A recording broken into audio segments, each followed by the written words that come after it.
Hello, my name is Mark Fetherston. I'm an exterior designer for Mercedes-Benz, and I'm here today to answer a few of your questions about the new Mercedes-Benz A-Class.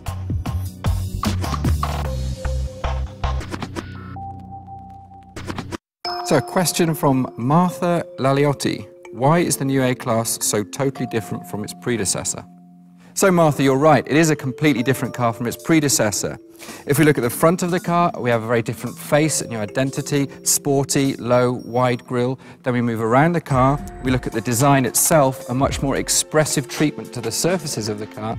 And then what's also very important is when you stand a bit back from the car and you look at the proportions, we've clearly now got a two-box design. That means that we have a lower roof with a very pronounced bonnet, which the predecessor didn't have. Our idea was to create a much sportier car to attract new customers. It's very rare as designers that we get the chance to create something from a white piece of paper, to really create a new product. And with this car, we had that chance. And as I said, for me, or for us as a team, the important brief was to create a car that will attract new customers to the brand of Mercedes. A question from Dusan Boldin. How was the design received by Daimler's management when first presented? So, I don't know if you're aware, Dusan, but in the design process, we normally present 3 full-size models to our design management, and they're able to select one of the 3 designs. And when we presented the cars, we had a range of ideas. What was a surprise for me personally was that our most expressive design, which is actually this one here, was perceived as the right direction to go in, and on top of that we need to make it more expressive, a much more fresher statement. So the reaction was quite a surprise from us. Question from Sujay Amarani. What is the advantage of having sharp grille-like structures at the front end?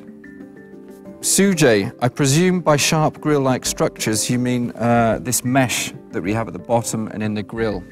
Now, advantages, well, the point is that these grille-like or sharp grille-like structures are actually very important because we need cooling for the engine. So we need to get air, as much air as possible, from the front of the car into the engine to keep the engine cool.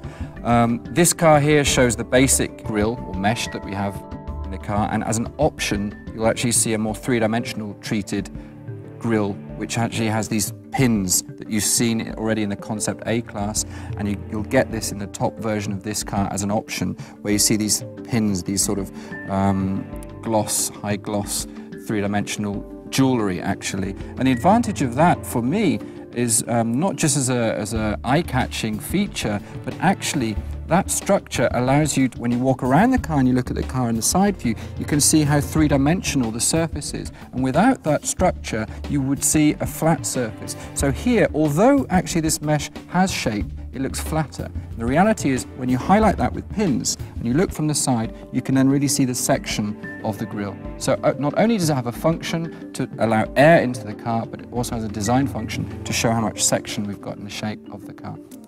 Question from Hector Gomez Obregon, asked among many other Facebook fans, why such a radical change in the taillights between the concept and the production car? The rear lights of the concept car don't have to fulfill any technical and legal requirements. What we see here is the production car. Therefore, this mass, which on the concept car is actually quite small, has got much bigger. That's because we've got the brake light, the normal light, the indicator, the fog light. Everything has to work and everything is in this volume. On top of that, we've also got slightly different proportions to the whole car, if you look at the whole car in side view, and increasing the length of the light as it runs around the corner of the car helps to reduce a little bit the proportions and makes the car a bit more compact.